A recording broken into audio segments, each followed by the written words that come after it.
क्या हुआ भाभी श्री? मुझे बहुत चिंता हो रही है सिंगिका। किस बात की चिंता? तुम मेरे पुत्र को लेकर अग्नि में प्रवेश करोगी? तो क्या हुआ? मैं तो अग्नि में पहले भी प्रवेश कर चुकी हूँ और आप देख चुकी हैं कि अग्नि की लपटें मेरे शरीर को छू भी न सकी।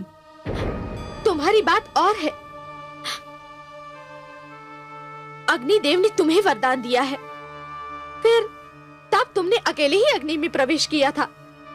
इस बार मेरा पुत्र प्रहलाद भी तुम्हारे साथ होगा। तो क्या हुआ?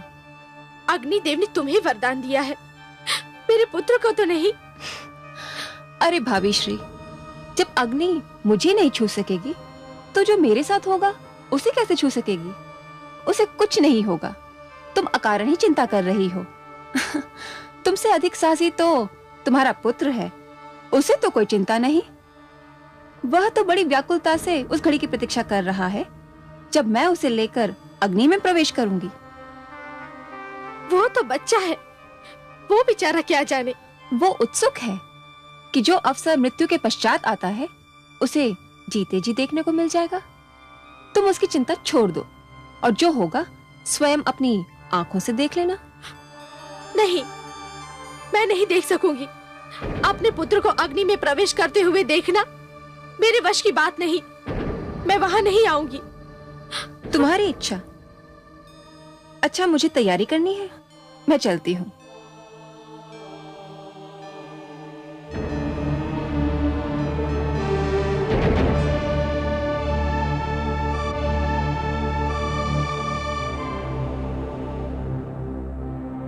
माताश्री तुम्हें लेकर अग्नि में प्रवेश करने वाली है।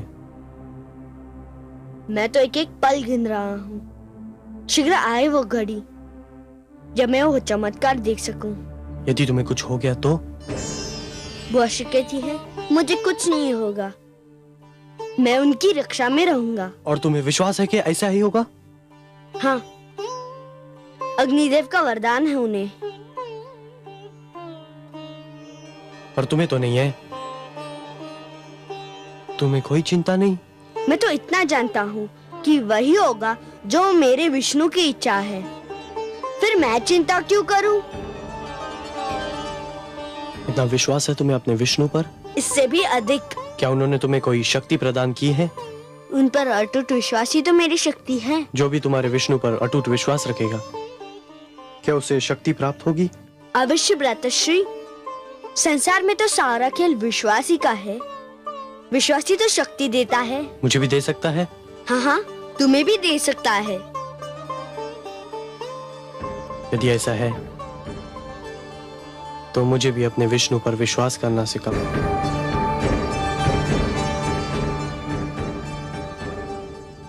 पुत्र प्रहलाद, तुम तैयार हो? हाँ बुआ श्री, मैं कब से तैयार खड़ा हूँ। चलिए। चलो पुत्र। किंतु तुम्हारी माताश्री तो आ ही नहीं रही। क्यों? उन्हें भय लग रहा है। भय? किस बात का भय? उन्हें अग्निदेव के वरदान पर विश्वास नहीं है? मैंने भी उनसे यही कहा, किंतु उनका ये भय दूर ही नहीं हो रहा। मैं उनके पास जाऊंगा, मैं उन्हें लेकर ही आऊंगा। हमारी बात बीच में रह गई भ्राताश्री। मैं उस शक्ति के विषय में इस प्रदर्शनी के बाद ही बताऊंगा। अच्छा अनुज,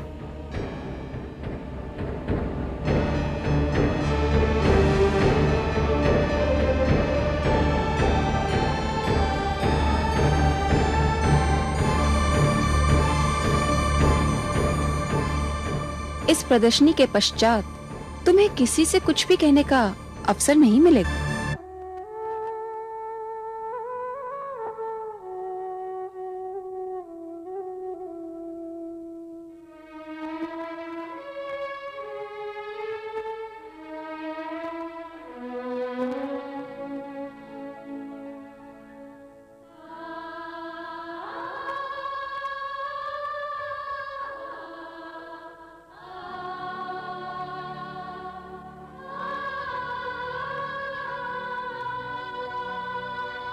माते, माते, माते। पुत्र, बुआशी कह रही थी कि तुम प्रदर्शनी में नहीं आओगी। हाँ पुत्र, वो सत्य कह रही थी। परंतु क्यों? मुझे बहुत भय लग रहा है। भय? तुम एक साहसी पुत्र की साहसी माता हो ना? केवल माता हो पुत्र, और कौन माता अपने पुत्र को आग की लपटों में घिरा देखेगी? और तू भी तो मूर्ख है। तेरी जिस बुआ ने तुझे सर्पकुंड भेजकर मरवाना चाहा था, उस पर फिर विश्वास कर लिया तूने? मुझे बुआशी पर नहीं, अपने वासुदेव पर विश्वास है। आप क्यों नहीं मेरे विष्णु पर विश्वास करती? करती हूँ पुत्र, करना चाहती हूँ। मैं ये भी जानती हूँ कि तुम्हारे जीवन पर अब तक जितने प्रहार हुए, उन सब से तुम बच निकले। परंतु पुत्र, तुम्हारे विरोधी बहुत ही शक्तिशाली हैं। मेरे विष्णु उनसे अधिक शक्तिशाली हैं। वह सदैव मेरी रक्षा करेंगे। पुत्र, ममता की भावना को तुम नहीं समझ सकते। सब कुछ समझते हुए भी मेरी ममता के पांव डगमगा जाते हैं। यह भय पीछा नहीं छोड़ता कि यदि इस बार तुम न बच पाए तो क्या होगा। मैं क्या करूंगी पुत्र?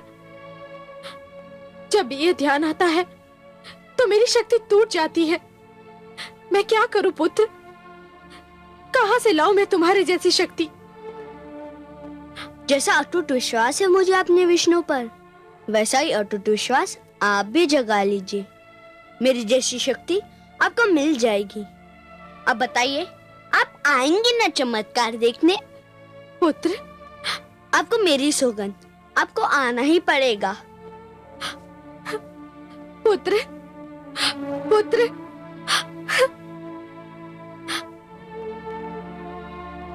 घातक, अत्यंत घातक।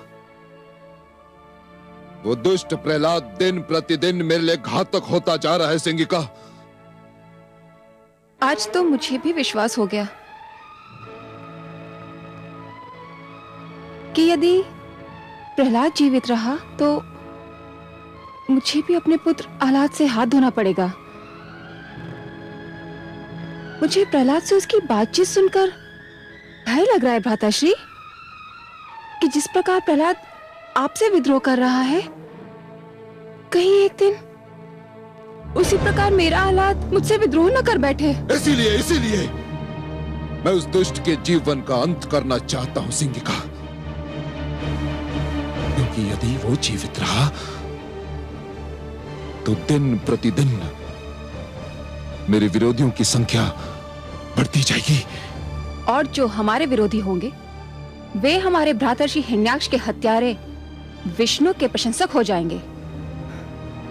मुझे तो ये भी आशंका हो रही है भ्रातर्षि कि कहीं प्रहलाद मेरे पुत्र आह्लाद को विष्णु के प्रेम जाल में फांस न ले।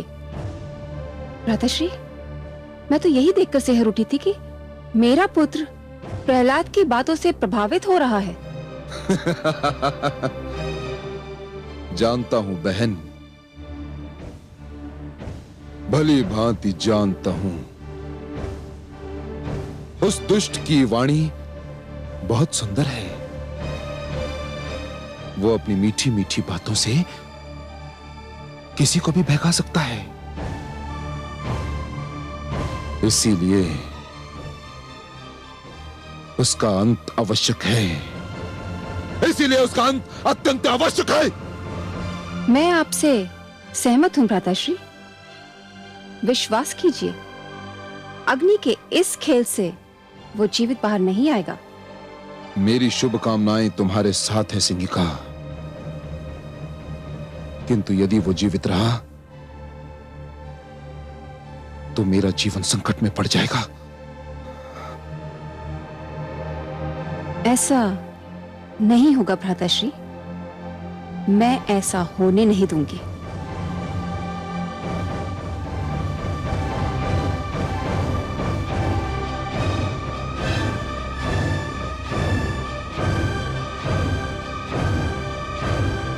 हे कमल नयन, सुना आपने पुत्र प्रहलाद ने अपनी माता से क्या कहा?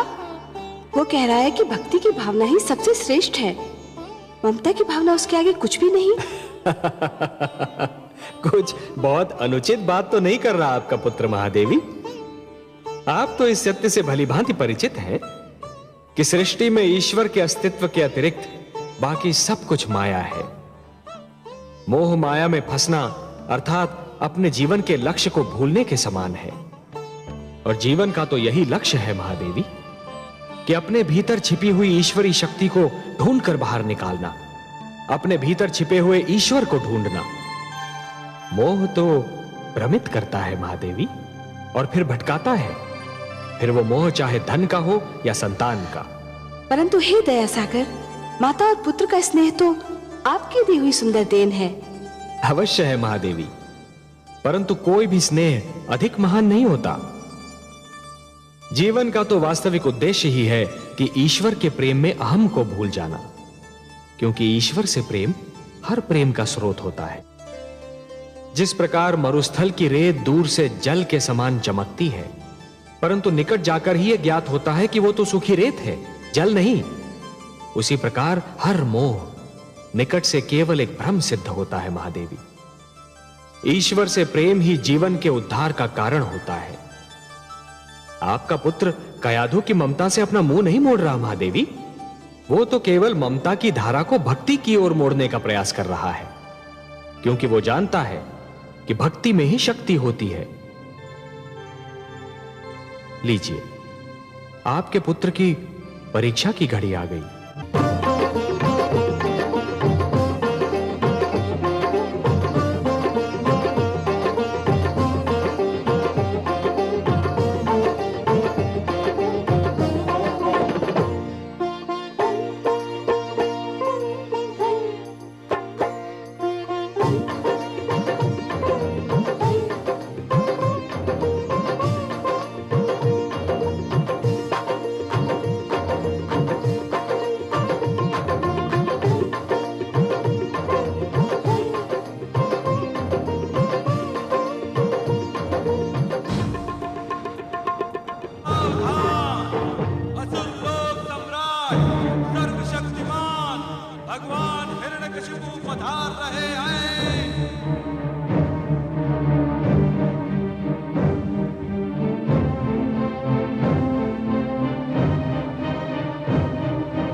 महारानी सिंगिका पधार रही है।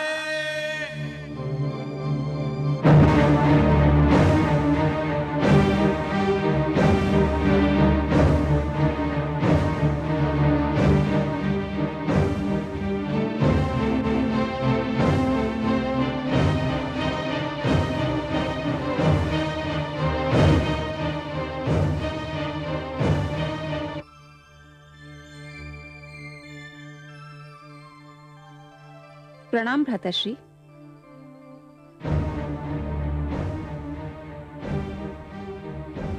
कहाँ है वो दुष्ट, मेरा बैरी, मेरा विरोधी?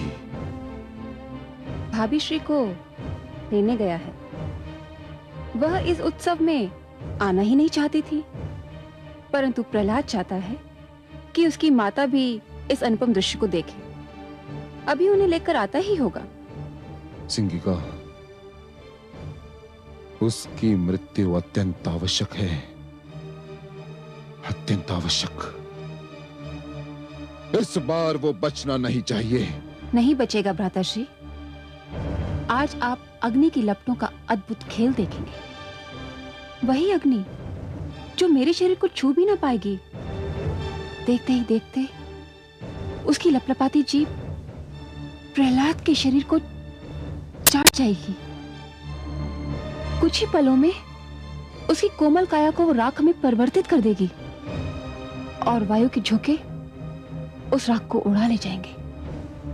महारानी कयाधु, युवराज आह्लाद और राजकुमार प्रहलाद पधार रहे हैं।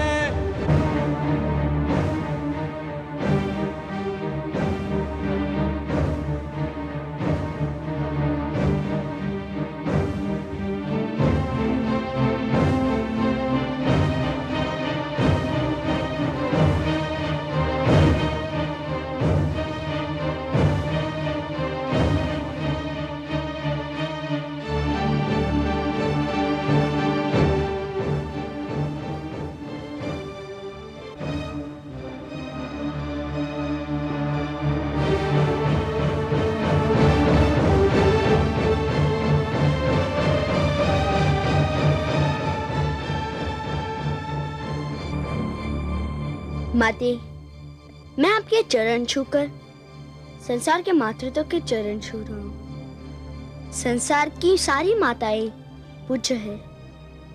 मुझे आशीर्वाद दीजिए माते। आयुष्मान भव पुत्र, आयुष्मान भव। चिरंजीवी भव पुत्र। चलो पुत्र।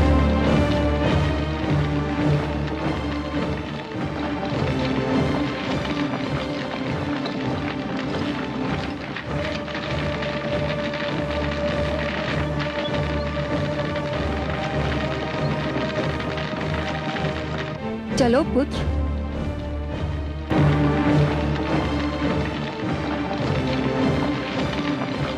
वो घड़ी आ ही गई पुत्र, जिसकी तुम बड़ी उत्सुकता से प्रतीक्षा कर रहे थे।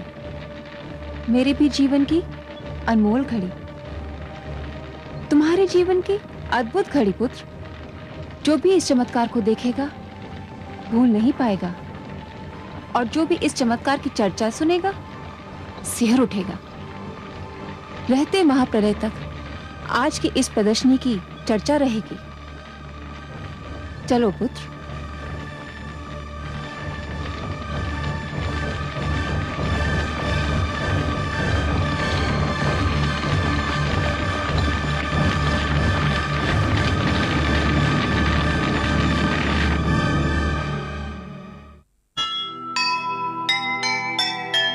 पाप नहीं फलता कभी, यही जगत की रीत। पुण्य के पथ पर जो चले, सदा उसी की जीत। जिसके मन ईश्वर बसे, आँच न उस पर आए। जग बैरी हो जाए पर उसको मार न पाए, उसको मार न पाए।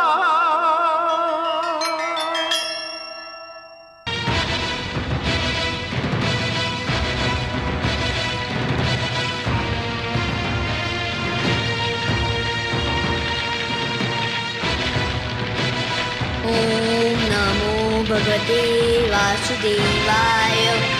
ओम नमो भगवते वासुदेवाय।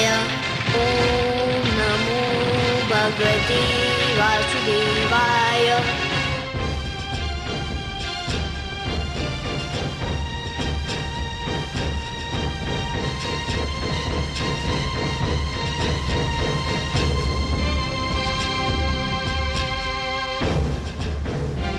सर्वेश्वर, सर्वेश्वर।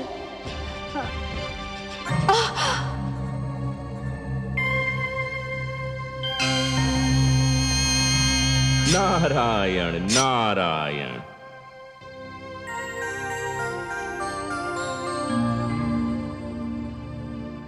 हे देवर्षि, पुत्र प्रहलाद अग्नि में प्रवेश करने जा रहा है।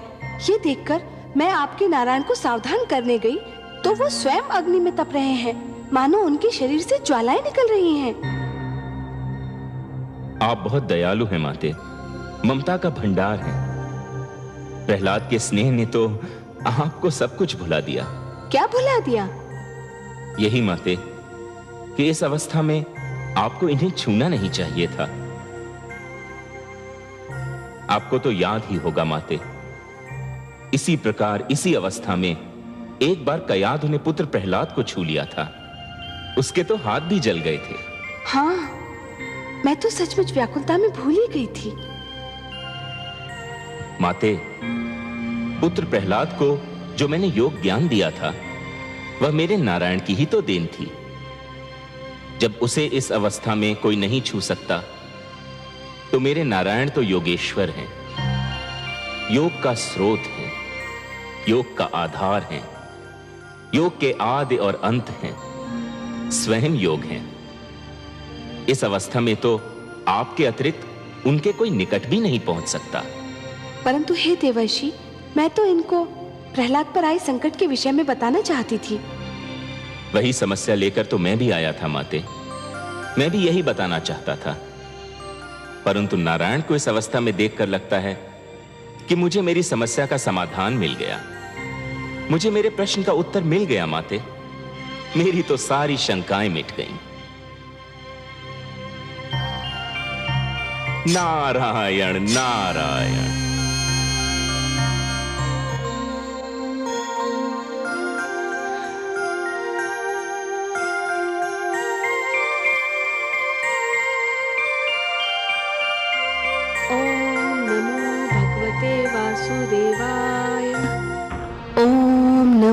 भगवते वासुदेवाय।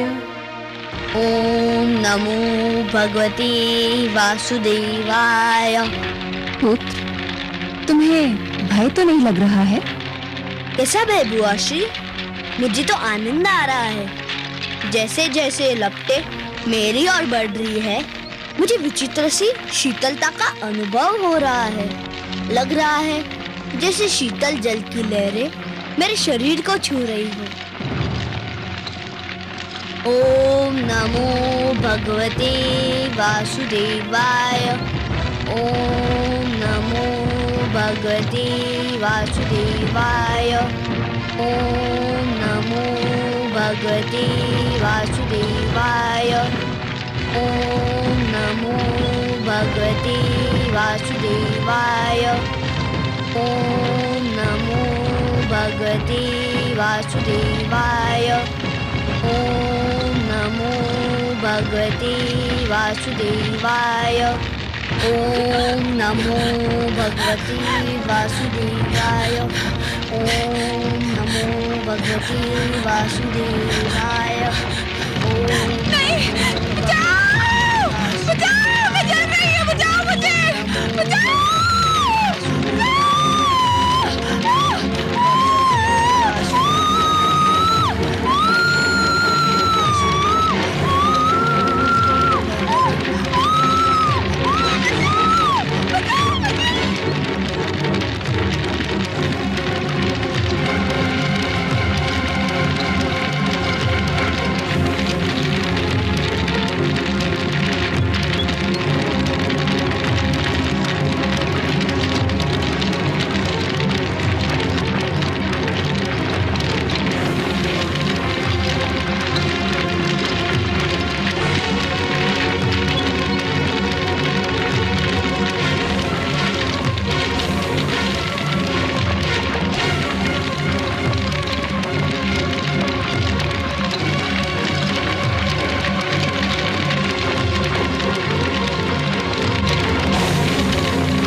सिंहिका, सिंहिका। श्री प्रहलाद के विष्णु ने मुझे भस्म कर दिया। किंतु ये कैसे हुआ? तुम्हें तो अग्निदेव ने वरदान दिया था, ये कैसे हो गया? प्रहलाद की मायावी शक्तियों ने अग्निदेव के वरदान को मात दे दी। किसके मंत्र की शक्ति के आगे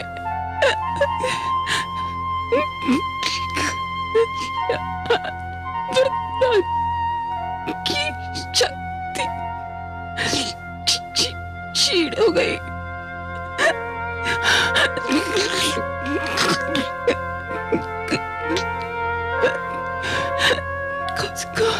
उसका जीवित नहीं छोड़िएगा, जीवित नहीं छोड़िएगा माताश्री। हमको भी मार डालेगा। नहीं, सिंहिका, सिंहिका, नहीं।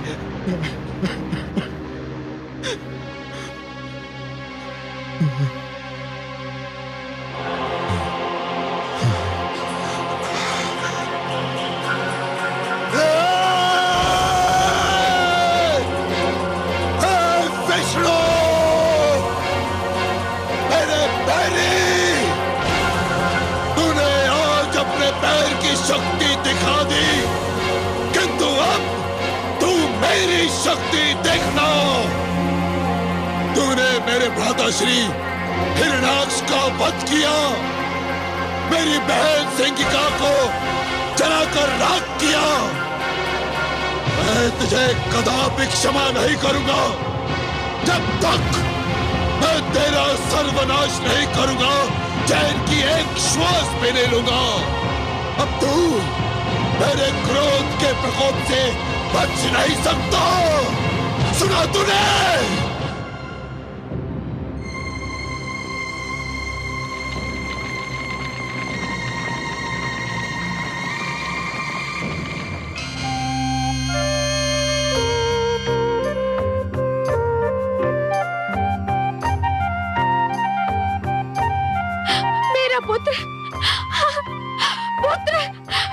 पुत्र, मेरे लाल, मेरा पुत्र।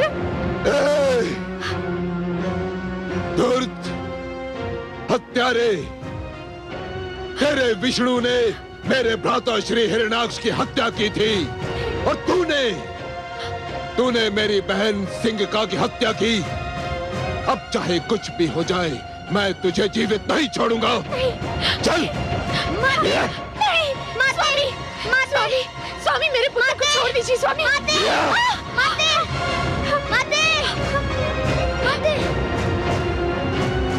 मेरा पुत्र,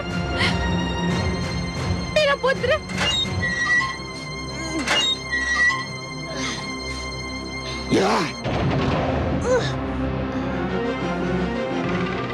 सेनापति, यदि इसे किसी ने भी भोजन अथवा जल दिया तो उसका वध कर दिया जाएगा। इसे कुछ नहीं मिलना चाहिए। सूर्य की किरण तक इसके समीप नहीं पहुंचनी चाहिए। ये अंधकार में ही जिएगा और अंधकार में ही अपना सिर पटक पटक कर अपने प्राण त्याग देगा।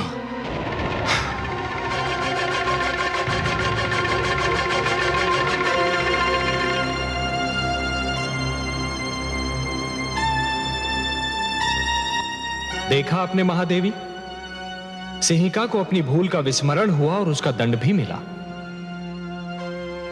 हे दया सागर, हे करुणा सिंधु, आपको कोटि कोटि धन्यवाद। आपने मेरे पुत्र की रक्षा की। महादेवी, अग्निदेव ने जो अग्नि प्रज्वलित की थी उसमें सोना भी था और कोयला भी। प्रहलाद सोना था जो तपकर कुंदन बन गया, और सिंहिका कोयला थी जो जलकर राख हो गई। मैं वास्तव में बहुत प्रसन्न हूँ कि अग्निदेव ने सिंहिका को जलाकर भस्म कर दिया। केवल सिंहिका को नहीं महादेवी, सिंहिका के रूप में इस अग्नि ने पाप, खोट, असत्य और अहंकार को जलाकर भस्म कर दिया। इस अग्नि ने तो समस्त संसार के तन मन का सारा मैल जलाकर राख कर दिया। सिंहिका तो जलकर भस्म हो गई, पर अपने पीछे एक इतिहास छोड़ गई। कैसा इतिहास कमल नयन?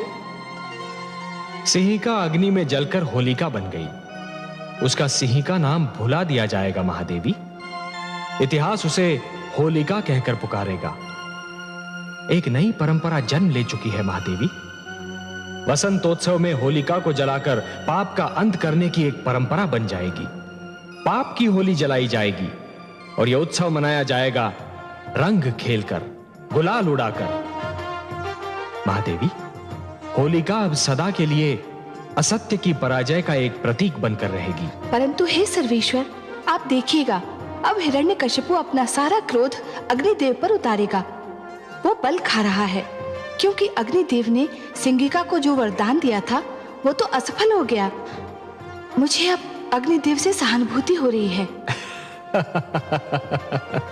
महादेवी, जिस प्रकार अग्नि इस्पात को गला तो सकती है परंतु जला नहीं सकती, उसी प्रकार हिरण्यकशिपु देवताओं को आतंकित तो अवश्य कर सकता है, परंतु वो उन्हें मार नहीं सकता। इसीलिए तो मैंने मोहिनी रूप धारण करके देवताओं में अमृत बांटा था कि सारे देवतागण जन्म और मृत्यु के चक्र से बाहर निकल आए। महादेवी, सिंहिका ने तो अपनी करनी का फल पाया, उसे दंड मिला, परंतु अग्निदेव को भी इस प्रश्न का उत्तर अवश्य देना होगा कि सिंहिका के चरित्र को जानते हुए भी उन्होंने उसे इतना महान वरदान क्यों दे दिया। और अग्निदेव का वही उत्तर मनुष्य को कर्म का सही मार्ग दिखाएगा। महादेवी, आज फिर मुझे इंद्रलोक में आना पड़ा, इंद्रासन पर बैठना पड़ा, केवल तुम देवताओं को यह स्मरण कराने के लिए कि अभी तक देवलोक का स्वामी मैं हूं। मैं भगवान हिरण्यकशिपु, अभी तक यह आसन मेरा है, मेरा। अभी तक तुम सब मेरे अधीन हो। मैंने तुम सब पर विजय प्राप्त की थी, तुम सब पर। मैंने तुम्हारे अहंकारी सिर अपनी शक्ति से झुकाए थे, अपनी शक्ति से झुकाए थे मैंने। अग्निदेव, कहाँ हो तुम? सामने आओ।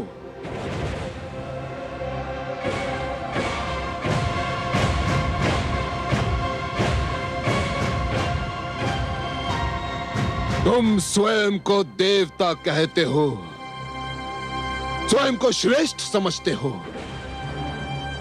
धिक्कार है तुम्हारे देवता होने पर, धिक्कार है तुम्हारी शक्तियों पर, धिक्कार है तुम्हारे वरदान पर। क्या लाभ है तुम्हारे देवत्व से? क्या लाभ है तुम्हारे वरदान का? अग्निदेव, तुमने मेरी बहन सिंहिका को वरदान दिया था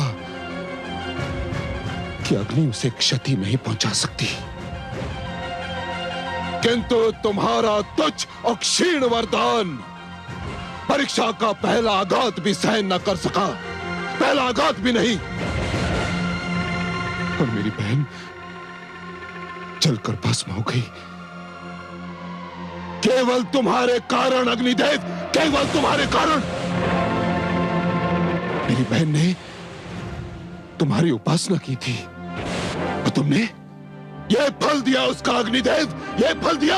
हे असुरराज, मैंने वरदान देते समय सिंहिका को चेतावनी दी थी। कैसे चेतावनी? मैंने उसे सावधान कर दिया था इस वरदान का दुरुपयोग ना किया जाए, नहीं तो यह अपना प्रभाव खो बैठेगा। मैंने सिंगिका की तपस्या से प्रसन्न होकर उसे यह वरदान आत्म सुरक्षा के लिए कवच के रूप में दिया था, इसे शस्त्र के रूप में किसी का वध करने के लिए नहीं। सिंगिका ने इसे अपने कवच के स्थान पर प्रहलाद की हत्या करने वाला शस्त्र बना लिया और वह प्रभावहीन हो गया।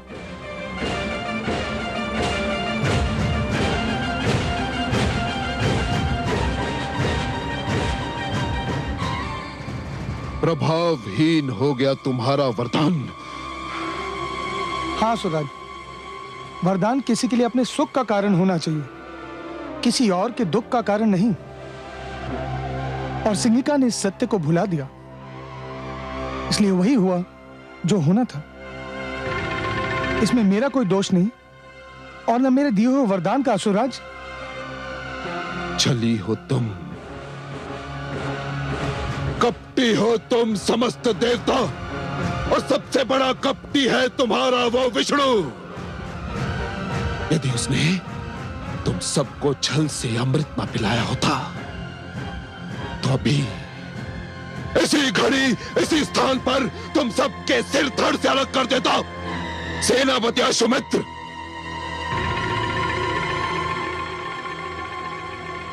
आ गया भगवान। ले जाओ इन समस्त देवताओं को और डाल दो इन्हें कारागार में, जहां ये भी प्रहलाद की भांति अन्न और जल के लिए तरसते रहे, आजीवन सड़ते रहे। ले जाओ। आपकी आज्ञा का पालन होगा। सैनिकों, ले चलो इन देवताओं को। ठहरो, ऐसे नहीं, वैसे ले जाओ जिसके ये देवता योग्य हैं। भेड़ बकरियों की भांति हाँकते हुए ले जाओ इन्हें। चलो, चलो।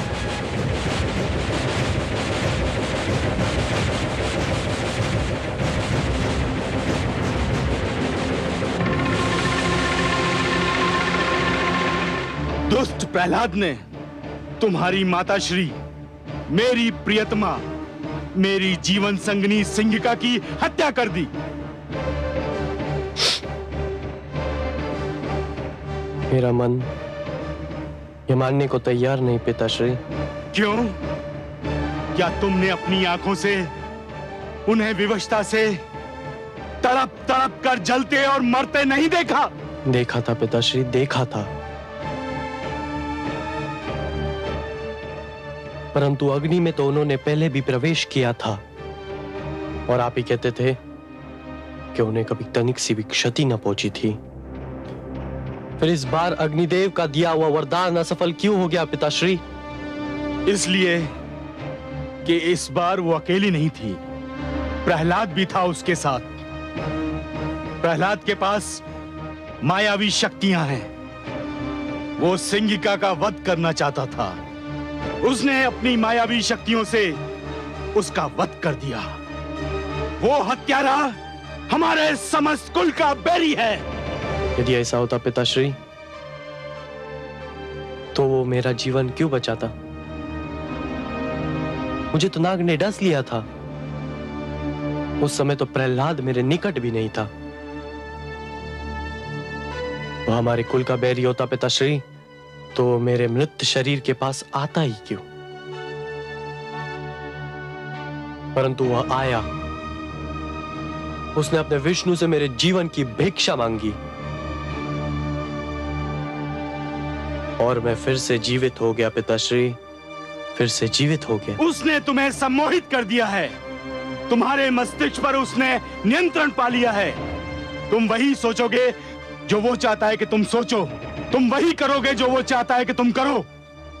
यह भी उसकी मायावी शक्ति का प्रभाव है। परंतु अपनी प्रियतमा, अपनी पत्नी सिंगिका की सौगंध, तुम्हारी तर्कसंगत बातें भी मुझे उससे सिंगिका के वध का प्रतिशोध लेने से नहीं रोक सकती।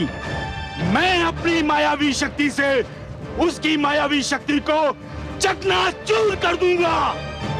वो मूर्ख नहीं जानता कि कामरूप नरेश विप्रचिति कौन है, क्या है।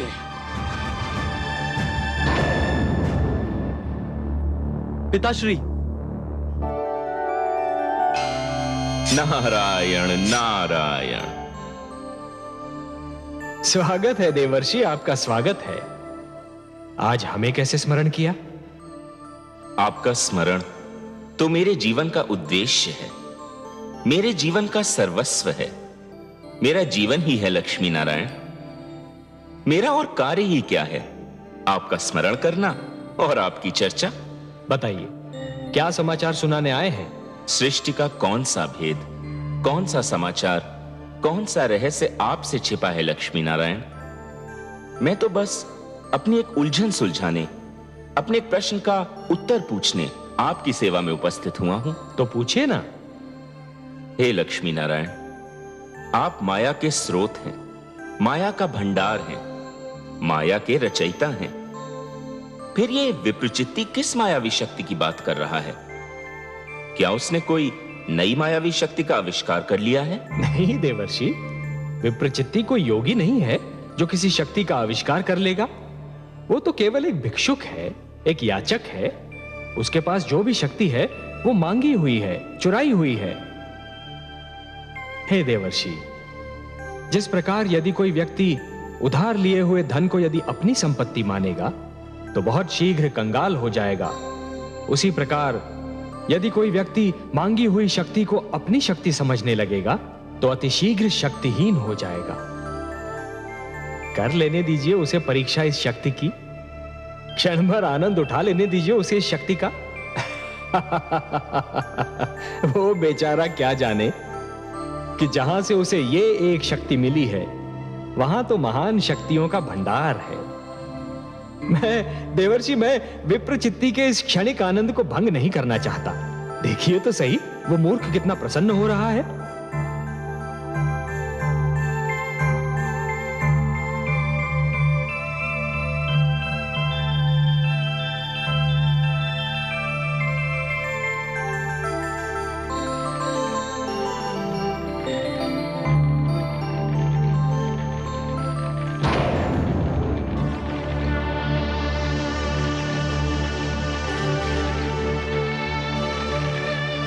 बुआश्री,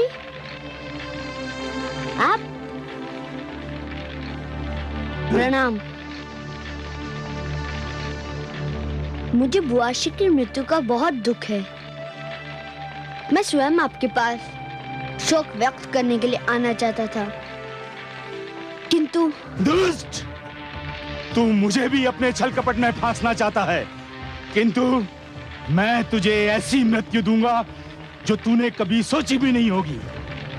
विष्णु ने तुझे अग्नि में जल मरने से तो बचा लिया, किंतु देखता हूं जल में डूब मरने से कैसे बचाएगा।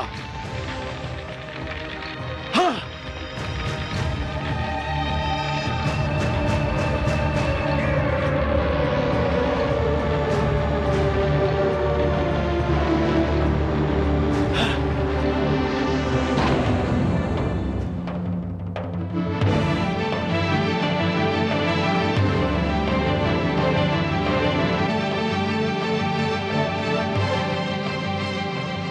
दुष्ट, तेरे तो नेत्र बंद हैं। तू तो अपना दुखद अंत देख भी नहीं पाएगा।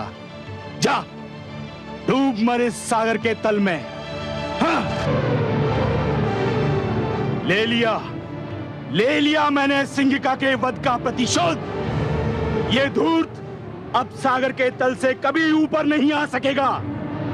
ये सागर का जल इसकी समाधि बन जाएगा।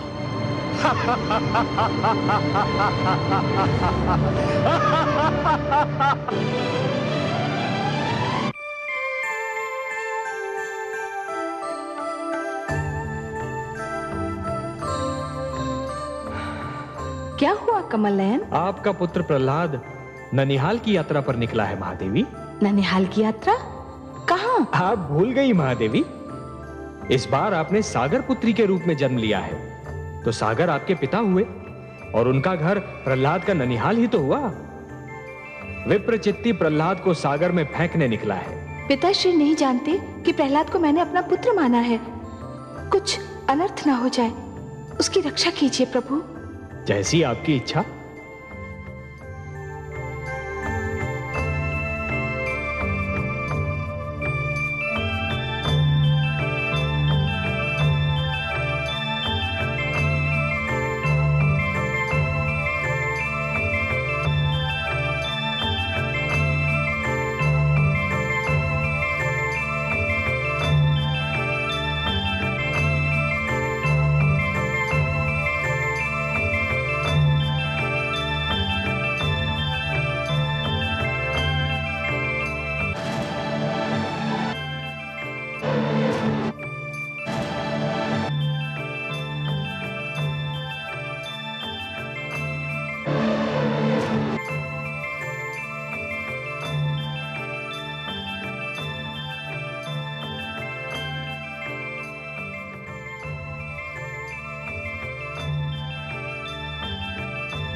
जाने कौन है ये सुंदर बालक, मुख पर इतना तेज कि आंखें नहीं ठहरती। कैसी मीठी निद्रा में सो रहा है वो। फिर उसे जगाकर पूछना भी तो उचित नहीं होगा ना।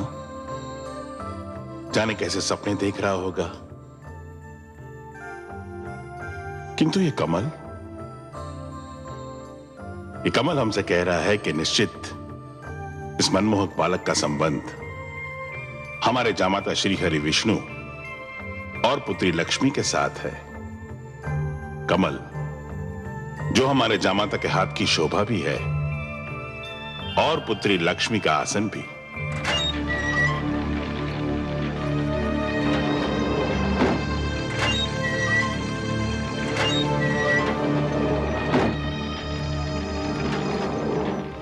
राजकुमार, प्रहरियों, शीघ्र इधर आओ।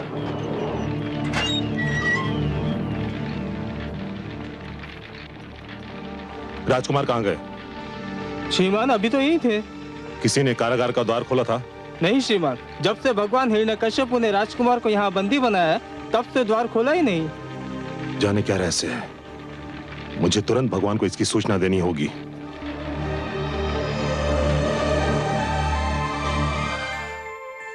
हे जनार्दन, इस समय आपका कमल कहाँ है? महादेवी, आपने अपने पुत्र प्रहलाद की रक्षा किए जाने की इच्छा प्रकट की थी ना? मैंने अपने कमल को उसकी शैया बना दिया। आपका पुत्र चैन से सो रहा है। मेरा पुत्र सकुशल तो है ना?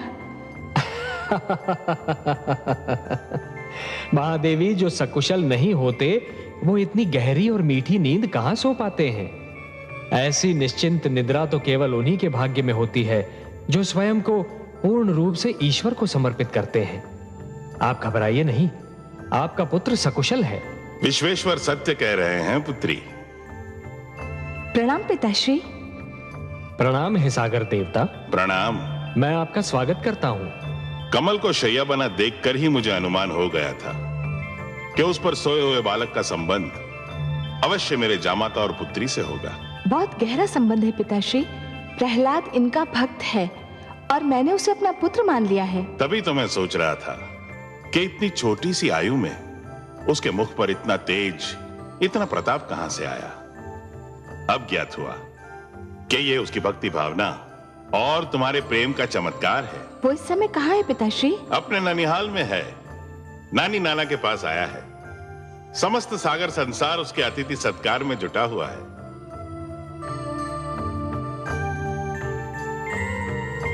कहां लुप्त हो गया वो दुष्ट? कहां लुप्त हो गया? सिंगिका सत्य कहती थी कि उस धूर्त ने मायावी शक्तियां प्राप्त कर ली हैं और जिनका प्रयोग वो मेरे विरुद्ध करना चाहता है, भगवान हिरण्यकश्यप के विरुद्ध। जाओ ढूंढो उसे, हर ओर ढूंढो, हर स्थान पर ढूंढो, और यदि वो मिल जाए तो उसे पकड़कर, जकड़कर, घसीटकर मेरे पास लाओ। नहीं तो ये जान लो कि यदि असफल हुए तो निर्जीव हो जाओगे। जाओ ढूंढो उसे। नहीं सर्वशक्तिमान, ये बेचारे अब प्रहलाद को नहीं ढूंढ पाएंगे। क्यों नहीं ढूंढ पाएंगे? क्योंकि मैंने उसे सागर के गर्भ में फेंक दिया है और अब तक वो वहां से वो भूखी मछलियों के पेट में पहुंच चुका होगा। अर्थात कि तुम उसे कारागार से निकाल ले गए थे? हाँ, मैं ले गया था। उसने मेरी जीवन संगनी को जलाकर भस्म कर दिया था और मैंने उसे सागर के जल में डुबोकर मार दिया। हत्यारे, दुष्ट, तेरे हाथ मेरे पुत्र के रक्त से रंगे हुए हैं। तुमने हर जतन करके देख लिया। जब तुम मेरे पुत्र का कुछ नहीं बिगाड़ पाए तो तुमने कायरों की भांति उस पर उस समय वार किया जबकि वो सो रहा था। तुमने मेरे पुत्र की हत्या की है। मैं तुम्हें कभी क्षमा नहीं करूंगी। हत्यारे हो तुम, हत्यारे हो तुम लोग, हत्यारे हो।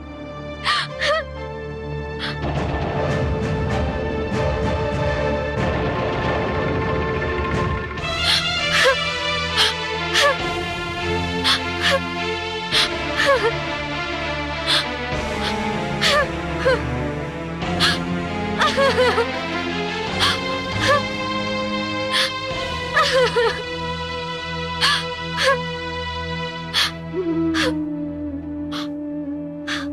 समुद्र देव, मैं आपसे अपना पुत्र वापस लूंगी। आपको मेरा पुत्र वापस लौटाना ही होगा, लौटाना होगा मेरा पुत्र वापस। मेरा पुत्र, मेरा लाल,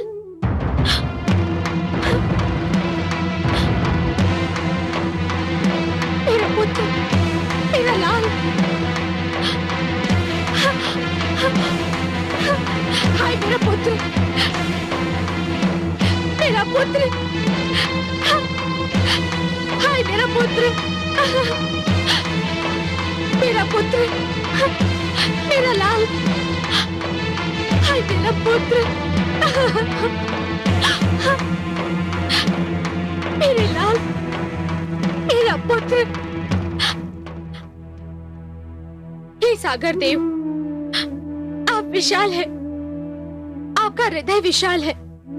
संसार कहता है कि आप इतने उदार हैं कि आपको कुछ भी भेंट किया जाए तो आप उसका स्वीकार करके उसे लौटा देते हैं। हे सागर देव, दानवराज कामरूप नरेश विप्रचित्ती ने मेरे पुत्र प्रहलाद को बलि के रूप में आपकी गोद में फेंक दिया है। एक दुखियारी माँ की पुकार सुन लीजिए सागर देव। मेरे पुत्र प्रहलाद को आपकी गोद से निकालकर मेरी गोद में डाल दीजिए। एक माँ की गोद सुनी है सागर देव।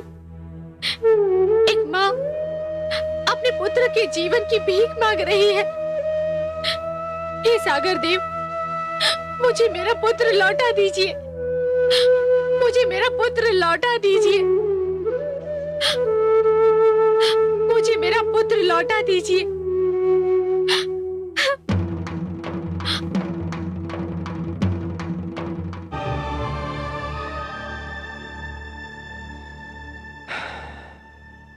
देखिए आपने विधि की विडंबना महादेवी।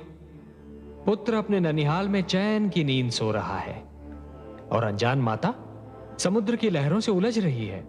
ममता इसी का तो नाम है कमल नयन। पुत्र भले कितना ही सुखी हो, परंतु यदि माता की आंखों से ओझल हो तो माँ को पल भर भी चैन नहीं पड़ता। वो तो पुत्र का मुख देखकर ही जीती है। बेचारी कयाधु, उसे तो ये भी पता नहीं कि उसका पुत्र कहाँ है, क्या कर रहा है। मुझे तो भय है कि कयाधु कहीं पुत्र वियोग में पागल होकर डूबकर अपने प्राण न दे दे। हाँ महादेवी, वो तो सागर में आगे आगे बढ़ती जा रही है। आपको उसके प्राणों की रक्षा करनी होगी कमल नयन। महादेवी, सागर तो आपका मायका है, मेरी तो ससुराल है, और ससुराल में अपने अधिकारों और शक्तियों का प्रयोग मुझे अच्छा नहीं लगता देवी। देखिए, पिता के घर पर तो पुत्री का अधिकार होता है, इसलिए वहां हस्तक्षेप का कष्ट तो आप ही को करना होगा देवी। आपकी यही इच्छा है तो जाती हूं मैं। कयाधु को यूं डूबकर मरने नहीं दूंगी मैं, वो भी वहां सागर में जो मेरा मायका है।